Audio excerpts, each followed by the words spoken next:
Mga buwisit talaga! Sitang! Nasaan ka na naman ba? Kasasabi ko lang sa inyo, huwag niyo akong ginagalit eh! Ang simple-simple ng pinapagawa ko! Hindi niyo pa magawa ng tama! Maro!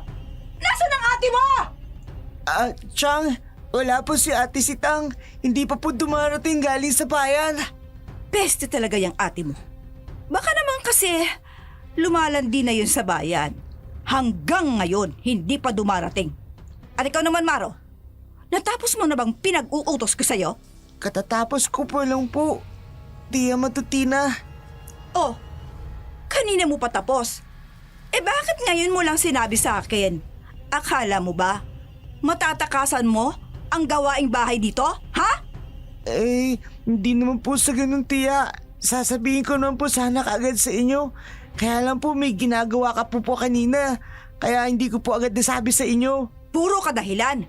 Pareho lang kayo ng ate mong tamad. May iba pa po ba kayo pag-uutos sa akin, Chang? Aba, syempre meron. Anong akala mo? Hahayaan kitang walang ginagawa? Halika, sumunod ka sa akin. Ikaw ang bantay ng tindahan sa labas. At ito ang tatandaan mo, ha? Huwag kang mangungupit. Kundi, malilintikan ka sa akin. Oo po, Chang Matutina. Welcome back sa ating channel. Para sa lahat ng mga mahilig sa kwentong aswang at kababalagan, huwag nating kalilimutang mag-subscribe sa ating channel. Lahat ng aming ilalahad mula mismo sa ating mga letter sender na hanggang ngayon nanginginig pa rin sa takot kapag naaalala nila ang kanilang nakaraan. Kwentong kilabot at katatakutan. Narito na ang ating tula sa araw na ito.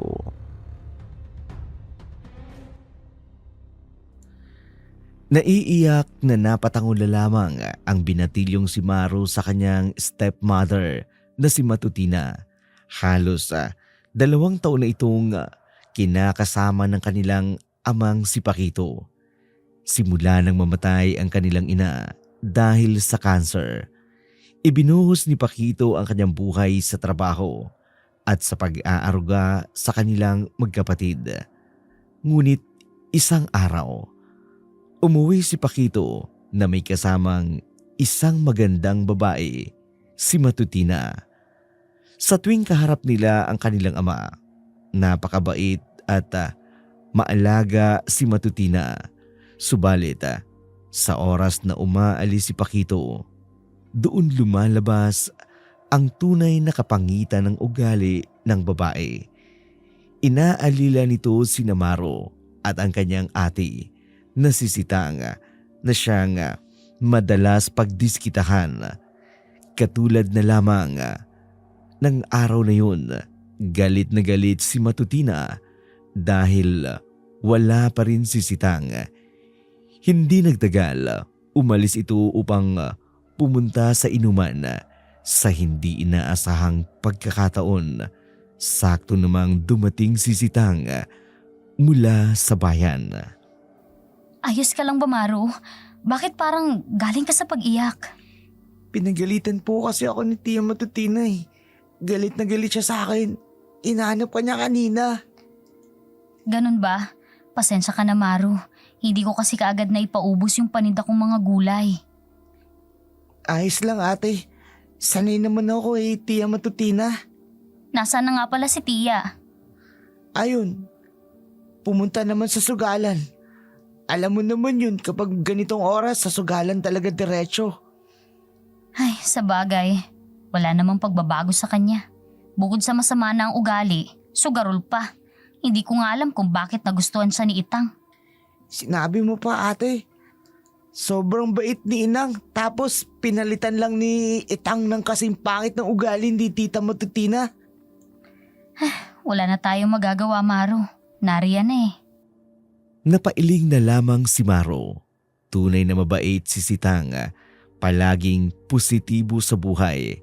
Kaya kahit gaano kapangit ng pag-uugali ni Matutina, tahimik niya lamang itong pinagtitiisan. Pagsapit ng gabi, hindi pa rin umuwi si Matutina. Nasa sugalan pa rin ang babae. Nakalaunan ay nauwi sa inuman kasama ang mga barkada nitong pawang mga basagulero, tsesmosa at iba pang may masasamang ugali sa buong baryo. Gayon ang uri ng mga kaibigang nakakahalubilo ni Matutina. Inom pa tayo. Hanggang sa mag-umaga, si Matutina ang taya, di ba? Matutina! Ayaw nga pala. Tamang-tama. Sigurado matambok na naman pitaka nitong si Matutina. Mukhang kasasahod lang ni paring Paquito Dios. Kayo talaga, oo. Inuuto nyo na naman ako eh. Pero sige, ako ang taya sa buong durasyon ng inuman natin. Iba ka talaga, Matutina. Hindi ka lang maganda at sexy. Matambok rin, oh. Ano ka ba, Pakloy? Iba naman yung hinahawakan mo eh. Baka mamaya may makapansin sa'yo habang hinihimas mo yung puwetan ko. Wala na. Lasing na mga yan. Tingnan mo nga, oh. Halos hindi na nila maimulat ang kanilang mga mata dahil sa kalasingan. Pansin ko nga. Pero ano pa? Mamaya. Ano ba?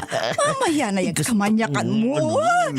Uminom muna tayo ng marami. Miss na miss ko ng alak eh. Ako ba? Hindi mo ba ako na-miss, ha? Gago, magsipilyo ka muna. Nakita ko pa yung daw ng malunggay na nakasingit dyan sa ngipin mo. Ano ka ba naman? Elte yan. Ay, ewan ko sa'yo. Ay, ano ba, Pakloy? Ang likod ng kamay mo eh. Tapit na kasi sa akin. Kanina nasopitan ko lang yan. Ngayon ay naku, ano ba? Iba na yung kinahawakan mo eh. Pagbigyan mo na nga ako. Sige na. Miss na miss Ano na ba kita naman? eh. Ay, naku, sige na nga. Sige na nga, ang kulit mo. Bibigay ka rin naman pala. Ano Ipakipot ka ba? pa. Sige, mabilisan lang ha. Tapos, balik agad tayo. At gustong-gusto ko talagang uminom. Oo nga eh. Halika na.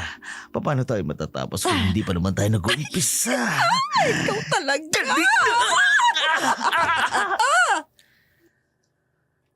Mabilis na hinila ni Pakloy si Matutina sa likod ng bahay ng kanilang kapitbahay. Wala silang pakialam. Kahit sako lamang ng palay ang kanilang ginamit ng pansapin sa kanilang mga likod, matapos ang kanilang ginawa, muli silang bumalik sa inuman. Hindi naman sila napansin ng kanilang mga kainuman dahil languna ang mga ito sa alak. Likas na ang pagiging lalakero ni Matutina. Hindi lamang si Pakloy ang nakasama niya sa kama o kahit saan mang lugar. Marami na ang dumaan sa kanyang buhay bago pa man niya naging asawa si Paquito. Sa katunayan, nakuha siya ni Paquito mula sa isang nightclub sa Maynila. Dahil paniwala si Paquito na kaya at handang magbago ni Matutina, tinanggap niya ito bilang asawa, ngunit lingid sa kanyang kaalaman, patuloy pa rin si Matutina sa mga panlalalaki at pagsusugal. Kinabukasan, umuwi si Matutina na masakit ang ulo at gaya ng nakasanayan. Ang magkapatid na sina Sitang at Maro ang muling napagbubuntungan ng kanyang galit. Mga walang kwenta kayong magkapatid! Wala man lang kayong nilutong masarap na pagkain? May gulay na gabi naman po dyan, Chang. At saka po tuyo. Maldita ka talaga! Anong akala mo sa akin, baboy? Bakit ako kakain ng gulay na yan, ha? Alam nyo, kayong dalawa, wala kayong pakinabang sa akin. Wala po kasi kaming pera, Chang. At anong gusto niyong palabasin ngayon, ha? Inubos ko ang perang padala ni Paquito? Nasa iyo naman po talaga ang padalang pera ni Itang, hindi po ba? Ate, Chang, huwag mo naman sampalin si Ate Sitang. Bakit? Gusto mo rin, ha? O sige, hetong sampal ko! Ha? Aray ko! Tama na! Tama na, Chang Matutina! Huwag mong sasaktan ang kapatid ko. Ang gaan talaga ng kamay mong manakit. Aba, oo naman. Lalo na't pinapainit yung ulo ko. Kayong dalawa ha. Kapag hindi ako nakapagpigil sa inyo, palalayasin ko kayo! Bahay namin to! Wala kang karapatang palayasin kami! Marunong ka nang sumagot. Anong akala mo? Palalagpasin ko yung pagsagot-sagot mo sa akin? Halika dito. Ipapakita ko sa'yo kung sino ang masusunod sa pamamahay na to. Bitiwan niyo Halika po ako, dito. Chang! Bitiwan niyo po ako! Huwag niyo po ako hilahin! Ipapakita ko sa inyo ang batas sa bahay na to. Ay ako! Bitiwan niyo po ako! Bitawan mo ang kapatid ko! Aray ko! Tatakbuhin kitang Ang buhok ko po! Sabi, bitawan mo si Maru!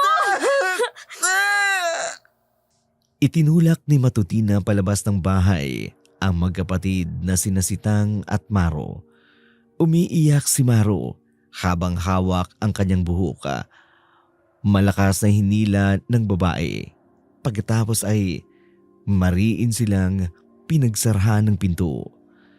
Napaiyak na lamang ng gusto si Maro nang biglang bumuhos ang malakas na ulan para silang mga basang sisiw sa labas ng kanilang sariling bahay. Alam nilang kahit magpumilit pa silang pumasok, hindi sila pagbubuksan ni Matutina.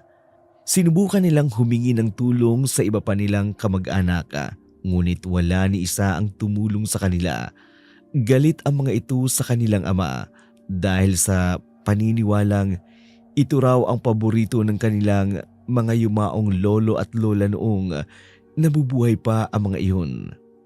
Wala rin silang matakbuhan sa panig ng kanilang ina sapagkat taga Surigao ang pamilya nito, kaya wala nang ibang mapupuntahan sina Sitang at Maro. Wala nang ibang masasandalan. Aling Isang, palood nga ako. Unlimited call? Heto ang cellphone. Type mo na lang dyan ang number mo. Akin na. 50 pesos lang yan Hayan ang number ko. Pakibilisan lang, Aling Isang ha. Kailangan ko pa kasing tawagan si Pakito Matutina, hindi ka ba naawa sa mga anak ni Pakito? Nakita ko ang ginagawa mo sa kanila kaninang umaga ha. Basang-basa ang magkapatid sa ulan. Isang, wag kang pakialamera sa kung paano ko palakihin ang mga anak ni Pakito. Aba, ay ang titigas ng mga ulo ng mga yan. Akala nyo lang mababait. Pero nuknukan ng kapangitan ang ugali. Hindi lang yon. Sinasagot-sagot pa ako na magkapatid na yan. Kaya ayon, ginawan ko ng paraan habang maaga pa bago lumala. Ay, pero hindi ganyan ang pagkakakilala ko sa magkapatid na yan. Lalo na noong nabubuhay pa ang kanilang ina. Ano ba ang gusto mo, Isang? Hukayin ko pa sa libingan ang kanilang ina upang siyang magdisiplina sa mga anak niya? Ay, sus Mariosep ka naman, Matutina. Nagsasabi lang naman ako. Kasi kilala ko ang mga anak ni Pakito. At Madel, mababait na mga batang yan. Pwes, hindi na sila mabait ngayon. Humahaba na ang sungay nila. At tsak, baka mas marunong ka pa sa akin. Ako ang stepmother nila. Ako ang kasama nila sa bahay. Kaya ako nakakaalam kung pangit ang ugali nila o hindi. Ay nako, isend mo na nga yung load ko para matawagan ko na si Pakito. Abay, bayad muna bago mag-send. Ay nako, sigurista. Akala mo naman itatakbuhan. Ayan, keep the change. Akala mo naman kung ang laki ng sukli. Hoy, nahiya naman ng 10 pisong sukli mo. Hindi napigilan ni Isang ang mapairap sa kawalan. Kilala niya ang pamilya ni Pakito. Maayos ang pagpapalaki nito sa mga anak, lalo na noong nabubuhay pa ang yumaong asawa. Ngunit nang muli itong mag-asawa, unti-unting nagbago ang buhay ng dating masayang pamilya. Usap-usapan sa baryo ang kamalditahan at ang pangit ng ugali ni Matutina. Ngunit wala naman handang tumulong o magsumbong man lamang kay Pakito tuwing umuwi ito galing Maynila. Nasusuhulan din kasi ni Matutina ang mga tao. Palagi itong nagpapainom sa tuwing may ipinadadalang pera si Pakito. Samantala, isang araw, biglang umuwi si Pakito mula sa Manila. Bagay na labis na ikinagulat ni Matutina. May kasama rin itong isang binata at ipinakilala ni Pakito bilang pamangkin niya sa pinsan na nais magbakasyon sa kanilang probinsya. Mahal? Ay bakit hindi mo naman sinabi sa akin na darating ka pala? Ikaw talaga oo. Sana sinabi mo nang sa ganon, nasundo kita sa terminal. Hindi na kailangan, mahal. Ayoko maabala ka pa. Siya nga pala, nasaan ang dalawang bata? Hindi yata sila nakikita. Ay nako, mahal. Inutusan ko muna sila saglit. May pinabili ako sa kanila. Uuwi din ang mga yon. Ganun ba? Siya nga pala itong si Erwin, pamangkin ko. Sa pinsan kong si Rico. Magbabakasyon siya rito sa atin at dito muna siya tutuloy sa bahay. Magandang umaga po, Auntie Matutina. Ha? Ay, magandang umaga din sa iyo, Erwin. Ang gwapo naman ng pamangkin na to ni Pakito. Mistiso. Ang tikas din ng katawan. Namumutok ang muscle sa kanyang braso. Mahal, bakit po bungay-bungay ka? May pagkain ba tayo dyan? Gutom na kami ni Erwin. Meron. Halika kayo dito sa kusina at ipaghahanda ko kayo ng makakain. Salamat, mahal. Halika na, Erwin. Masarap magluto ang Auntie Matutina mo. Tiyak kong mapapasarap ang kain mo. Tama-tama po, Tito Pakito. Gutom na talaga ako eh. Hindi napigilan ni Matutina ang mapakagat sa labi habang palihim na tinitingnan ang matangkad, gwapo at matipunong pamangkin ni Pakito, si Erwin. Siya ang tipo ng lalaking kinahihiligan ni Matutina. Kaakit-akit at matikas ang pangangatawan. Gwapo rin naman si Pakito, kaya nga nahumaling siya dito noon. Bukod sa mabait, responsable, madiskarte at masipag, may taglay din itong kagwapuhan. Ngunit para kay Matutina, hindi sapat ang iisang putahe lamang. Hindi siya kontento sa iisang lalaki. Gusto niya ng paiba-iba. Lumipas ang ilang oras na masaya ang kanilang pag-uusap hanggang dumating ang magkapatid na sina Sitang at Maro.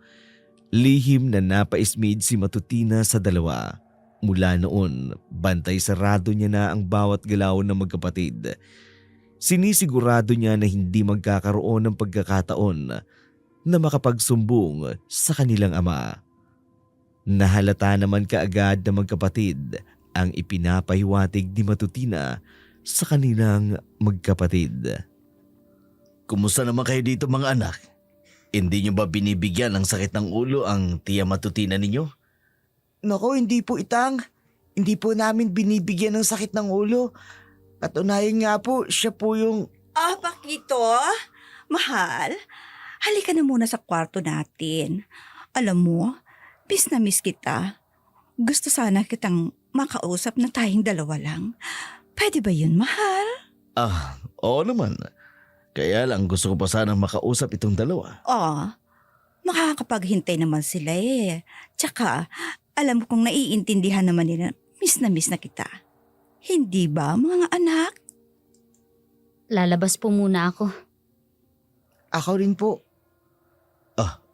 Anong nangyari sa dalawang yun? Matutina, may problema ba kayo dito sa bahay nang hindi ko alam? Ayoko na sana magsalita tungkol dyan, mahal. Bakit? Ano bang meron? Nasasaktan lang naman kasi ako dahil akala ko tanggap ako ng dalawa mong anak. Hindi pa rin pala. Madalas ko kasi silang marinig na mag-usap tungkol sa akin. Ayaw nila sa akin, Pakito. Hindi nila ako tanggap bilang stepmother nila. Mahal, baka naman nagkakamali ka lang. Alam ko medyo nahihirapan ang mga bata noon na tanggapin na nag-asawa na ako muli. Pero nakita ko naman na bago ko kayo iwanan patungong Maynila, maayos ang pagsasama niyo dito sa bahay. Yun din ang akala ko, Pakito. Pero nung umalis ka na, doon na lumabas ang tunay nilang salubin tungkol sa akin. Ayaw sa akin ng mga anak mo. Madalas nga, sinasagot-sagot nila ako eh. Pero hinahayaan ko na lang dahil ayokong mas lalong lumayo ang loob nila sa akin. Ano? Kung ganun, hindi na yata tama yan. Huwag kang mag-alala. Kakausapin ko silang dalawa. Mahal, pakiusap ko lang sa'yo. Huwag mo sana silang kakausapin na kayong tatlo lang. Dapat kasama ako. Bakit naman, mahal? Natatakot kasi ako na baka baliktarin nila ako sa'yo. Ano? Naiintindihan mo naman ako, di ba? Siyempre, mga anak mo pa rin sila. Mas mahal mo sila kaysa sa akin. Sino ba naman kasi ako sa buhay mo? Pangalawang asawa mo lang naman ako.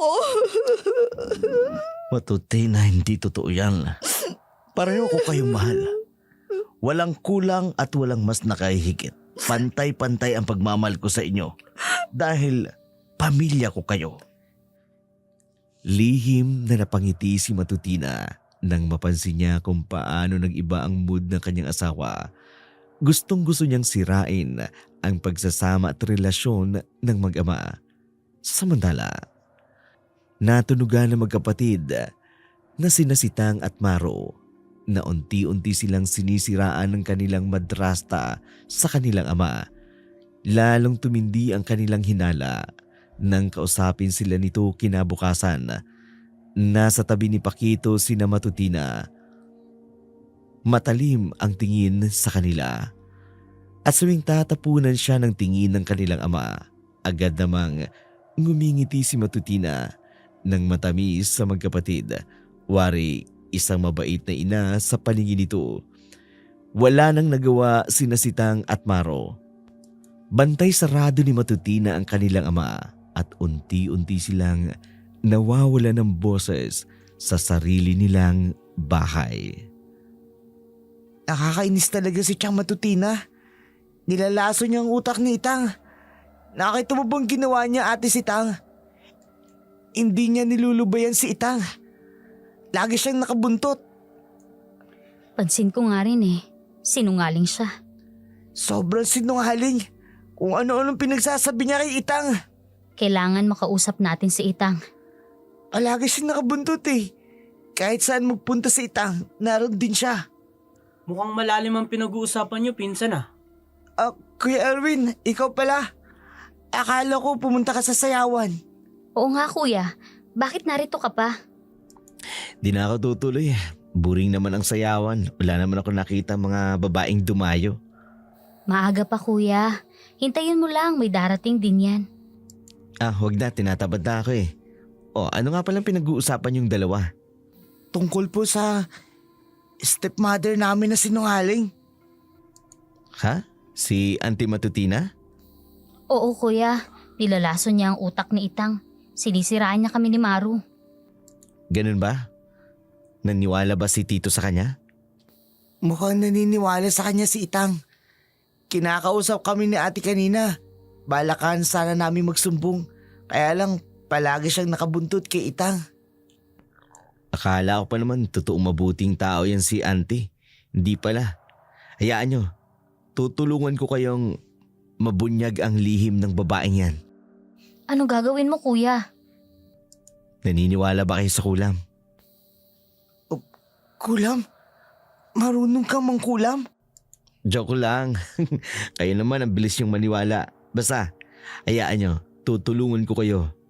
Just watch and learn. Nagtinginan ang magkapatid bago napangiti sa sinabi ni Erwin. Hindi nila inakala na may pagkapalabiro pala ang binata. Hindi nila ito masyadong kaklose noon. Hindi nila kaedad si Erwin at ikalawa, magkalayo ang lugar na kinalakan nilang magpinsan. Ngunit nang makausap nila at makabanding sila, mabilis na nabuo ang pagkapalagayan ng loob nilang tatlo. Hindi na rin nila gaanong binigyan ng pansin ang sinabi ni Erwin sa kulama sapagkat hindi nila naisip na may alam nga ito pagdating sa ganoong bagay. Lumipas pa ang mga araw hanggang dumating ang panahon na kailangan ng bumalik ni Paquito sa Maynila.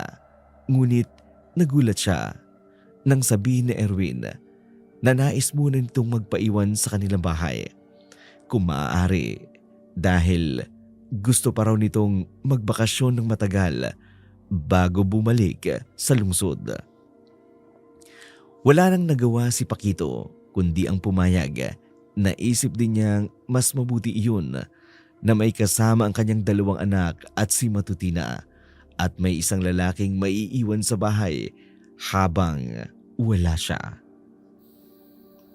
Mabuti naman at nagpaiwan ka dito, Erwin. Akala ko talaga sasabay ka kay Paquito pabalik ng Maynila. Nako auntie, marami pa po akong gustong gawin dito eh. Tsaka gusto ko rin po makabanding yung 2 kong pinsan. Matagal ko rin kasing hindi nakajamming yan eh. Ganun ba? Paano naman ako? Ayaw mo ba akong kabanding? Siyempre naman auntie. Gusto ko kayong makabanding. Tsaka gusto ko malaman kung anong nagustuhan nyo sa tito ko. Marami, Erwin. Gusto mo bang isa-isahin ko sa'yo? Or gusto mo ng demonstration? Anong klaseng demonstration po ba? Entertaining po ba? Mabilis po kasi akong maboard eh. Aba, mukhang palapan. Auntie, alis muna ako ah. May bala kasi akong dalawing bebot eh. Ha? Naku, Erwin, huwag ka na munang umalis. Dito ka lang. Ipaghahanda kita ang pagkain mo. Ano bang gusto mo? Anong specialty mo, auntie? Huwag mo akong hahamunin. Mas masarap pa ako kaysa sa specialty ko. Hindi ako madaling maniwala, auntie, sa mga sabi-sabi. Gusto ko, patunayan nyo.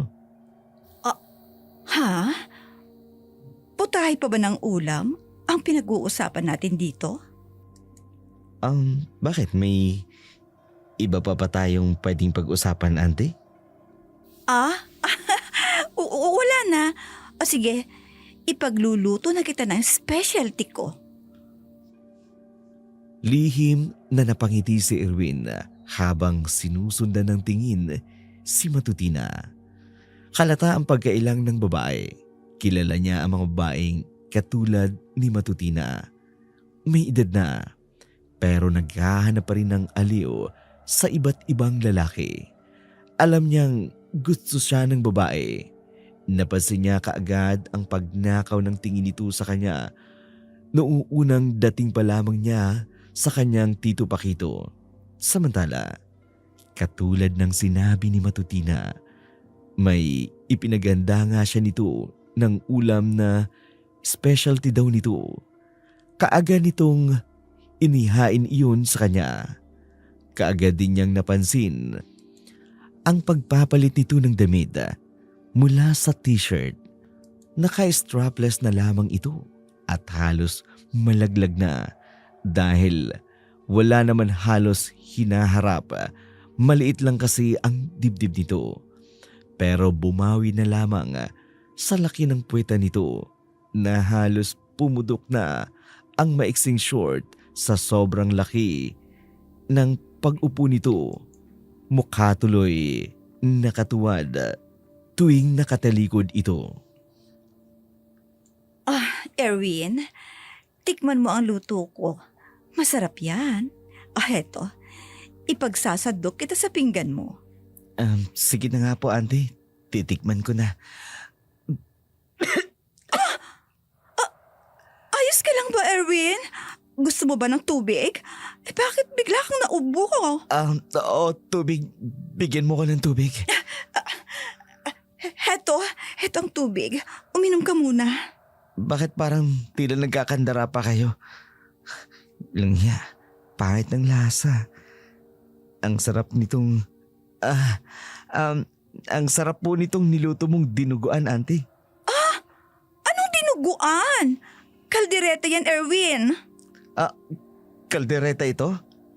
Hindi ito dinuguan? Bakit po brown at ang kulay po ng sarsay parang dinuguan? Ano ka ba? Nilagyan ko kasi ng toyo. Alam mo na, para maiba. Ganun ba, auntie? Kakaiba nga po ang lasa. Bukod tangi. Tapos na po akong kumain. Paano tapos ka ng kumain? Nakaisang subo ko ka pa lang. Wag na ho. Busog na talaga ako eh. Salamat na lang ho. Walang nagawa si Matutina. Lalo nang dumiretso sa Erwin sa banyo. Para itong hinabol na kung sinong nagmamadaling makapasok sa loob. Busangot na umupo si Matutina sa upuan. Sakto namang dumating ang magkapatid na sina Sitang at Maro. Dala ang mga pinamiling groceries. Sa inis ni Matutina, binalak niyang ipakain sa dalawa ang niluto niyang kaldereta.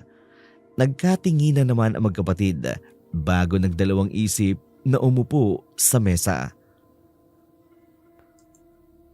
Bakit nagtitinginan kayong dalawa? Kumain na kayo! Ubusin nyo yan! Huwag kayong magtitira kahit konting sasa ng kaldereta! Kaldereta po ito. Tiyo Matutina, bakit po ang itim ng sarsa?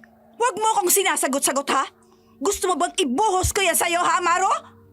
Pasalamat kayo dahil ipinagluto ko pa kayo. Kainin na lang natin, Maru.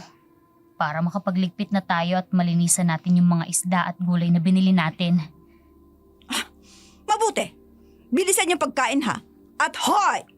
Walang papasok ng banyo ha. Gagamit ako ng banyo. Dito lang kayong dalawa. Opo, Tiyo Matutina. Ate, titingnan ko pa lang yung luto niya, parang sumasakit ng tiyan ko. Maru, hindi pa nga natin natitikman. Hinuhusgahan mo na kaagad. Sige na nga, titikman ko na lang. Oh, bakit? Bakit? Anong lasa? Sandali nga, titikman ko rin. Ang sama ng lasa. Sobrang alat at lasang tutong. Ayoko nang kainin, ate. Kahit aso natin ni si Brownie, hindi kakainin yan. Ay, itapon na lang natin, bilis. Habang wala si Tia Matutina. Pagkatapos ay mabilisan nilang niligpit ang hapagkainan.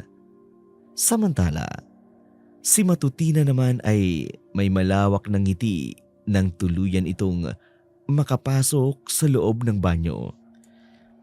Wala itong pakialam kahit nasa kusina lamang ang magkapatid na Sitang at Maro. Para itong kating-kati na makapasok ng banyo. Ganun na lamang ang gulat ni Erwin nang mabungaran siya nito. Kasalukuyan itong naglalagay ng alkohol sa kamay nang bigla na lamang lumitaw si Matutina sa likuran ng lalaki.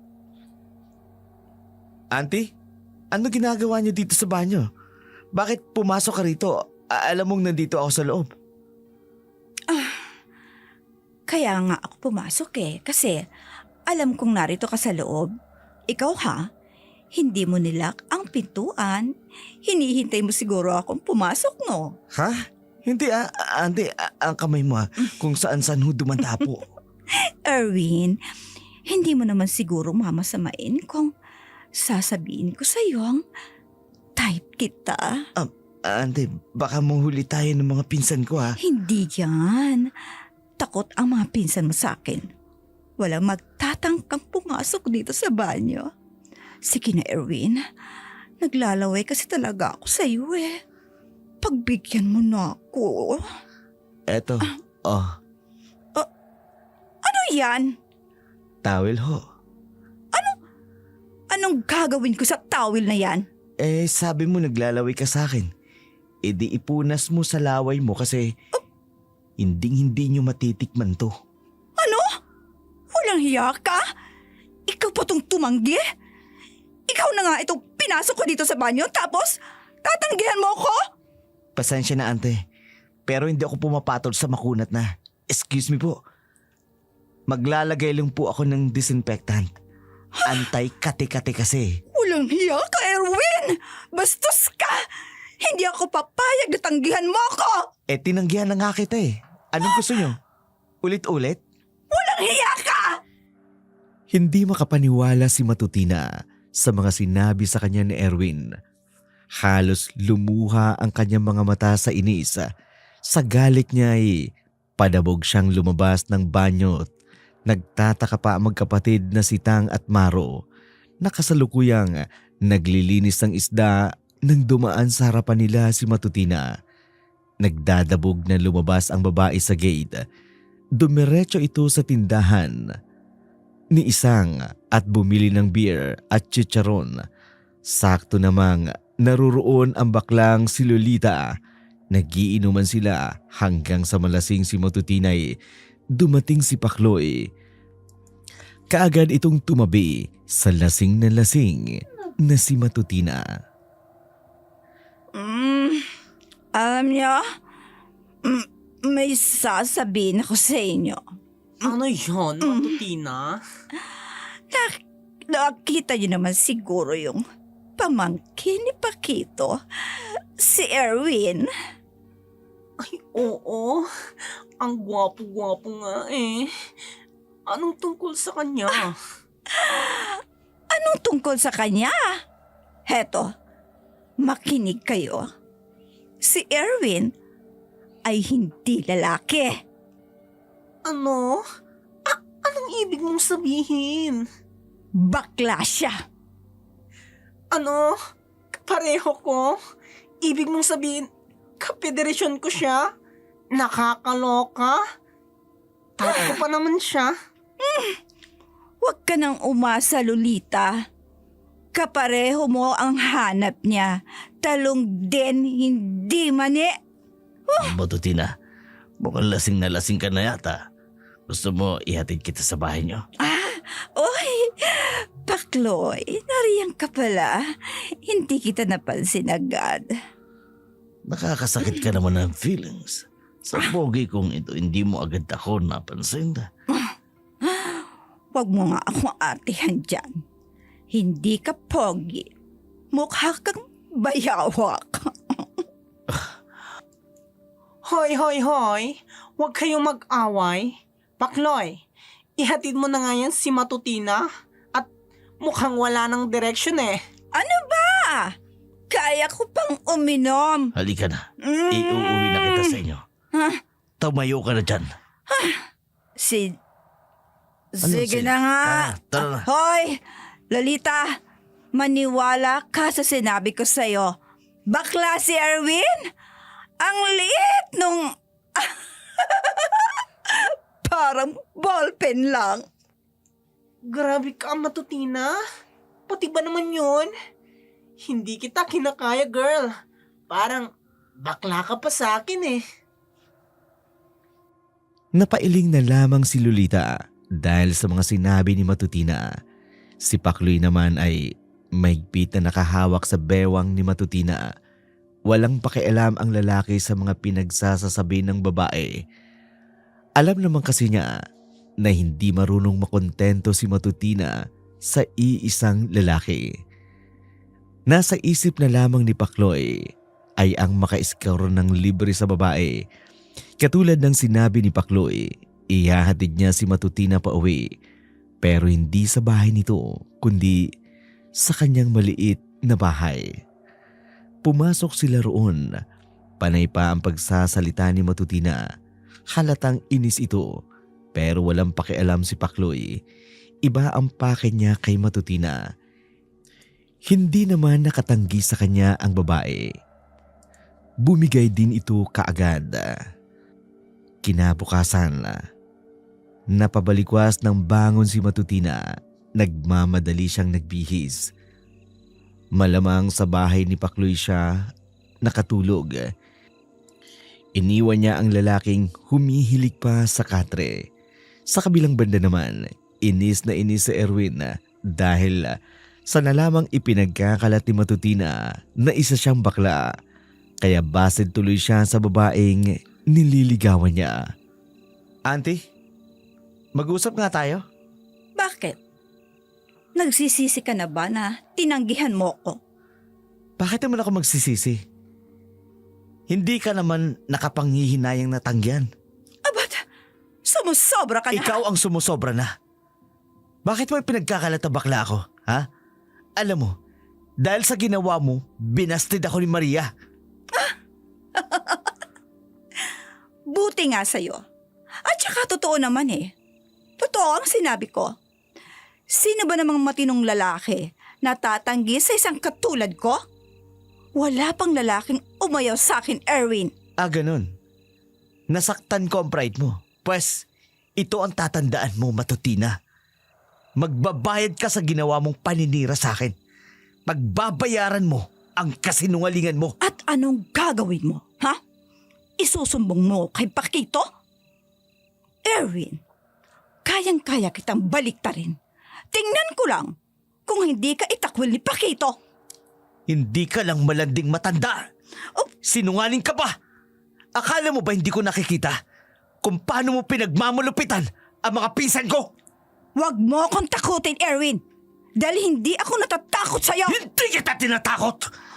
Binabalaan kita! Hindi nakakibo si Matutina. Para siyang natigilan sa sinabi ni Erwin. Kita ang galit sa mga mata ng lalaki. Galit na bunga ng paninirang ginawa niya rito. Ngunit kalaunan, hindi nagpatinag si Matutina. Pinanindigan niya ang mga binitiwan niyang salita at iginigiit na bakla nga si Erwin. Ang mas masakla pa, naniwala ang mga tao sa mga kasinungalingan ni Matutina, bagay na lalong nagpagalit kay Erwin. Isang umaga, kagigising lamang ni Matutina nang bigla siyang makaramdam ng pagsusuka. Ngunit ang ibinagtaka niya, kahit gaano niya piliting ilabas kung anuman ang nasa sikmura ay wala siyang maisuka. Unti-unti na siyang nanghina, maya-maya pa'y napansin niya ang paglitaw ng mga pulang pantal sa kanyang balata. Ano ba yan? Ang katinong balat ko. Bakit bigla na lang may lumito na mga pantal sa katawan ko? Ano ba yan? Saan galing ang mga to? Wala naman to kanina eh. Kati-kati. Hindi ko mapigilan ang sarili ko na huwag kamutin. Ang mga pantal ko lumilitaw sa balat ko. Maro! Maro, puntahan mo ako dito! Maro! Bakit po, Tia Matutina? Ibili mo ako ng ointment sa tindahan. Bilisan mo! Ang kati-kati ng balat ko! Bakit po nangangati ang balat ninyo? Ababalay ko! Sa tingin mo, gusto ko na mangati ang balat ko? Hindi po. Yun naman pala eh. Kumilos ka na dahil hindi ko na kaya ang kati-kati ng balat ko. Ano ba? Bakit nakatuwa ka pa dyan? Bilisan mo na! Hindi niyo pa naman po ako binibigyan ng pambili. Kaya hindi pa ako umaalis. Piloso po ka talaga! Kung hindi lang ako nangangati, baka kasi nakalagatang maldito ka! Ay na pera! Bilisan mo! Opo, aalis na po ako. Kanina pa dapat! Ang kati-kati talaga! Ano bang nangyari sa akin? Wala naman ako nakain na allergy ako. Teka, baka mamaya allergy na ako sa pakikipagbira-bira sa kama. Hindi pwede yun. Yun na nga lang kaligayahan ko, mawawala pa. Kati-kati talaga, bisit! Patuloy sa pangangati ang katawan ni Matutina. Kumakalat din ang mapupulang pantal sa kanyang katawan. Kahit nilagyan niya ng ointment ang kanyang balat ay mas lalo pa yung nangati.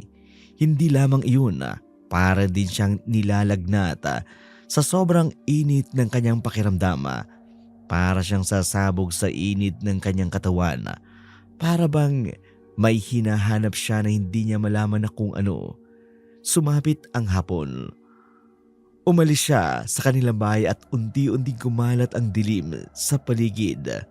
Huminto si Matutina sa gitna ng daan nang hindi niya nalalamang dahilan.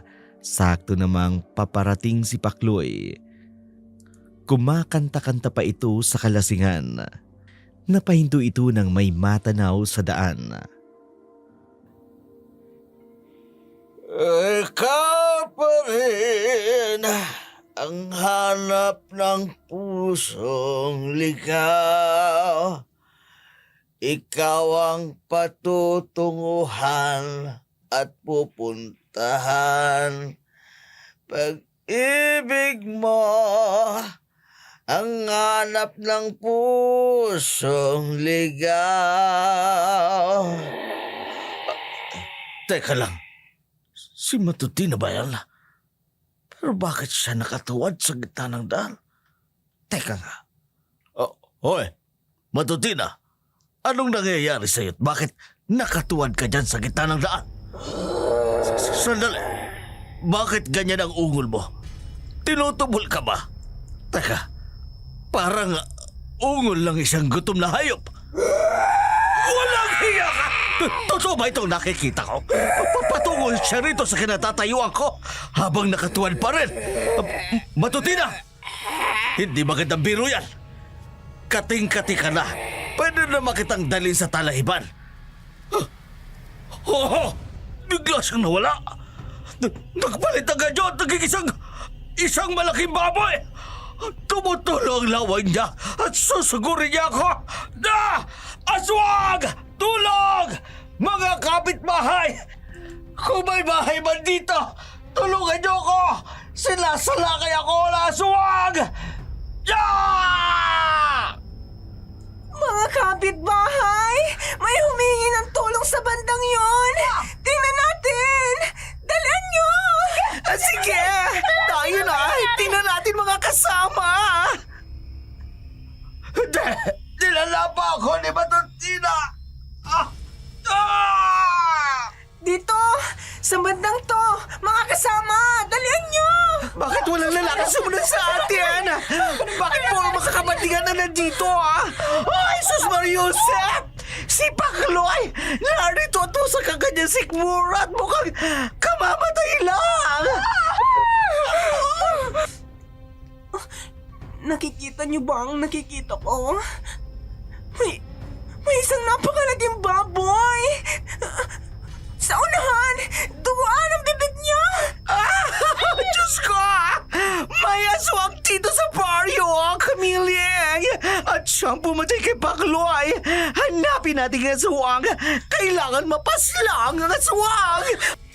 Hanapin ang aswang! Kailangan mapaslang ang aswang! Ipatawag natin si Kapitan! Kailangan nating mahanap at mabuksan ang aswang! Ay, Diyos ko! Nagkagulo ang mga taga-baryo ng Kamiling. Hindi makapaniwala sa lahat ng nasaksiang karumal-dumal na krimen. Kaagad na kumalat ang balita sa buong baryo. Inasikaso naman kaagad ang bangkay ni Pakloy. Ngunit kahit na ganon, hindi pa rin makapaniwala ang mga tao sa mga kababalaghang nangyayari. Samantala, mas pinili ni Matutina na manatili sa kanyang kwarto. Natatakot siyang lumabas ng bahay, lalo pat naaalala pa rin niya kung paano siya naggalit at nag-anyo at nilapa si Pakloy. Nagsusuka siya, ngunit mas pinipili niyang sumuka sa kanyang silid kesa ang lumabas. Sa kabilang banda, kahit paano'y nag-aalala sina Sitang at Maro dahil hindi pa rin lumalabas ng silid si Matutina. Ano ate, gusto mo katukin na natin si Tia Matutina sa kwarto niya? Kaya lang bubulyawan lang tayo nun. Pero hindi pa kasi siya kumakain. Simula pa kaninang umaga, Maru. Baka mamaya kung ano na ang nangyari sa kanya. Kasi kahapon nung huli ko siya nakita sa banyo, nung inuutusan niya akong bumili ng ointment, parang may nangyayaring pangangati sa balat niya. Namumula nga eh. Talaga? Oo ate, medyo naaawa nga ako eh. Mukhang seryoso ang pinag-uusapan nyo ah. Tungkol ba saan yan, mga pinsan? Kuya Erwin, hindi pa kasi lumalabas ng silid si Tia Matutina.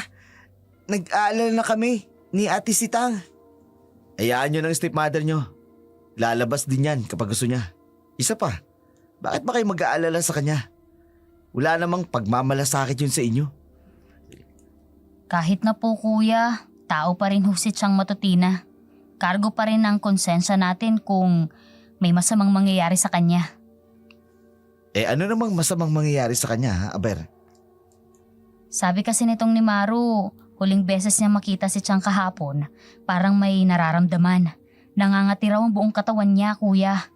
Hala, baka mamaya niyan kinukulam ng stepmother ninyo. Kuya naman, nananakot pa. May aso na nga dito sa paryo tapos may mangkukulam pa. Kayo talaga, napaka matatakotin ninyo. Sige na, hayaan nyo na lang ang stepmother ninyo. Lalabas na lang yun kung kailan niya gusto. Huwag niyo siyang pag-aksaya ng panahon. Tumango na lamang ang magkapatid sa sinabi ni Erwin sa kanila. Naisip nila na baka wala sa mood si Matutina na lumabas ng silid nito.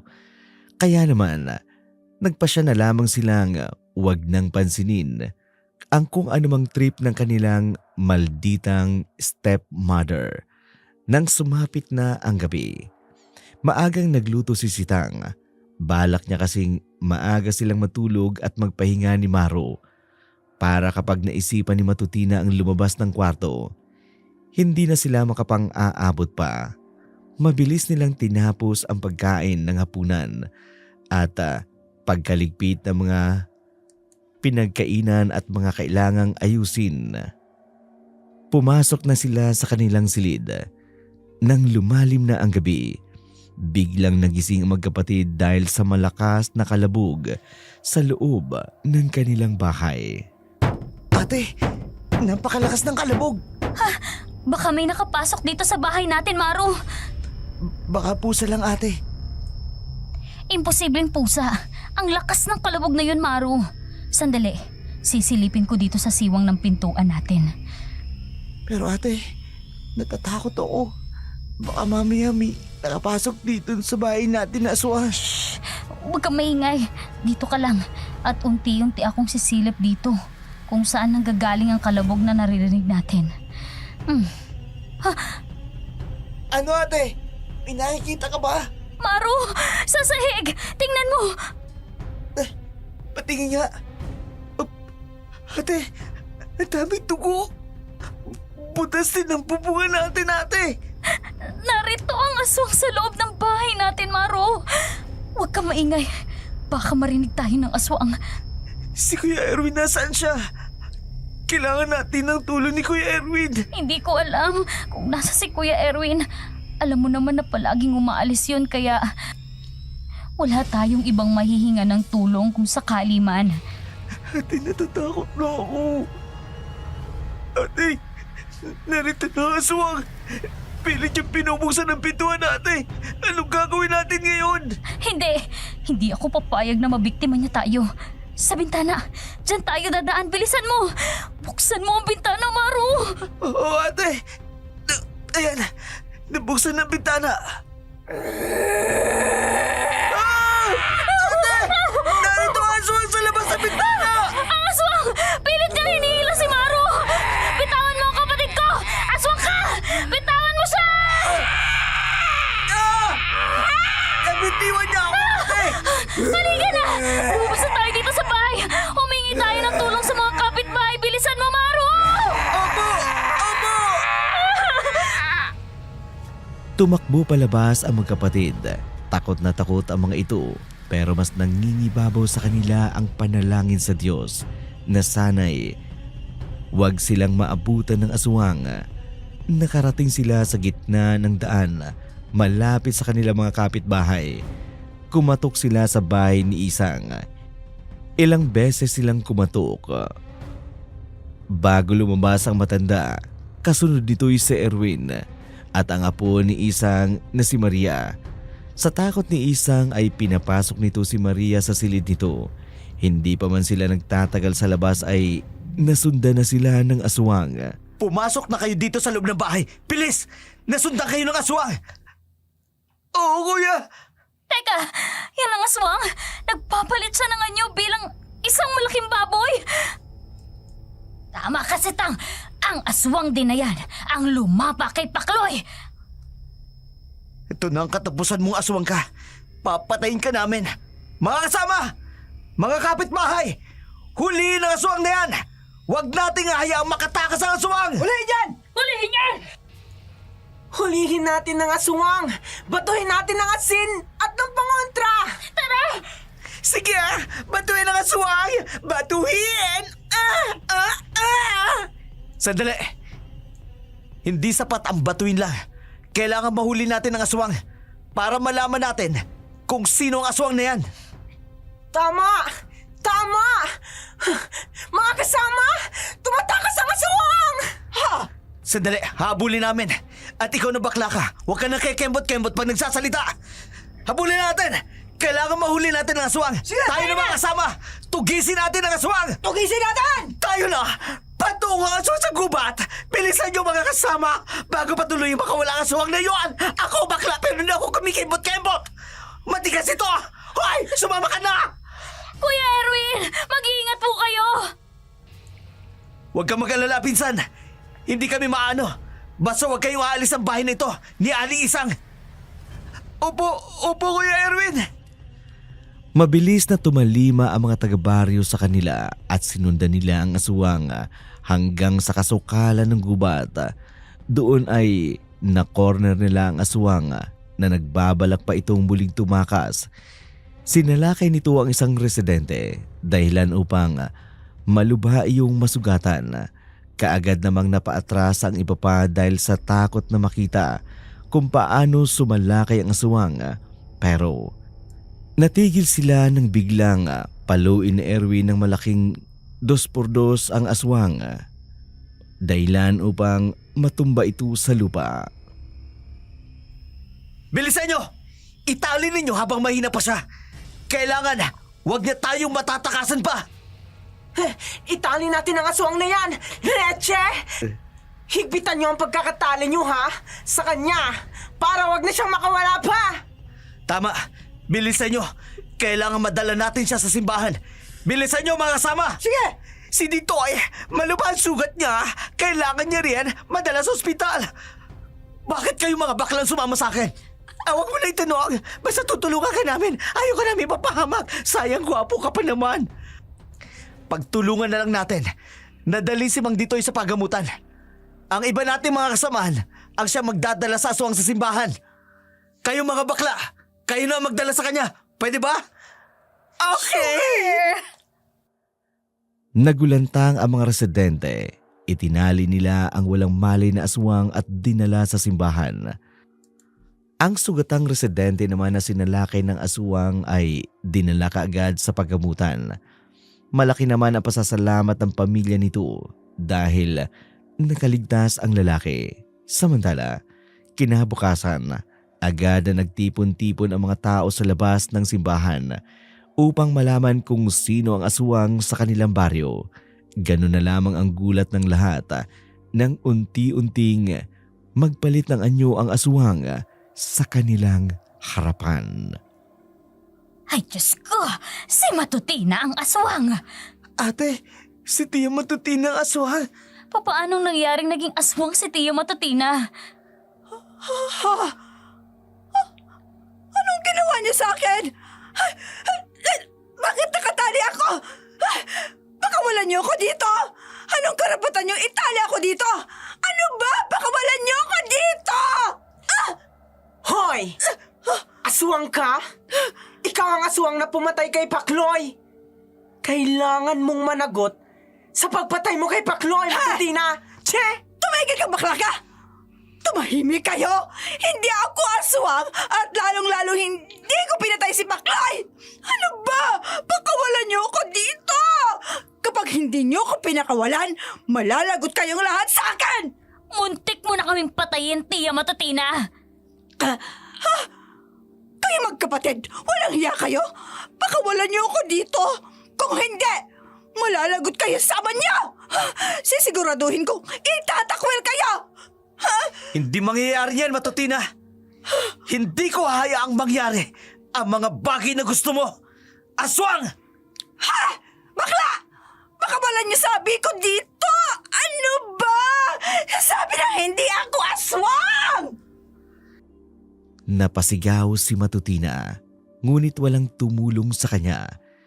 Pinakalma naman ng pare ang mga nagkakagulong tao sa labas ng simbahan. Tumawag na rin sila ng mga opisyal ng barangay upang masolusyonan ang problema. Nakalaunan ay idinulog na rin ng barangay sa mga pulis.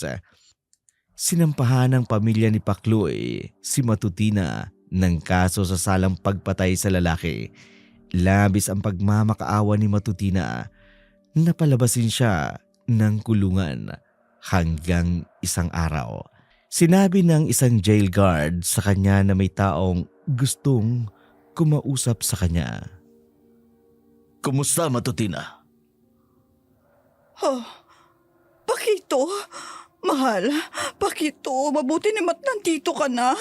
Mahal, tulungan mo ako. Wala akong kasalanan, mahal. Pinagbibintangan nila ako ng mga taong yan.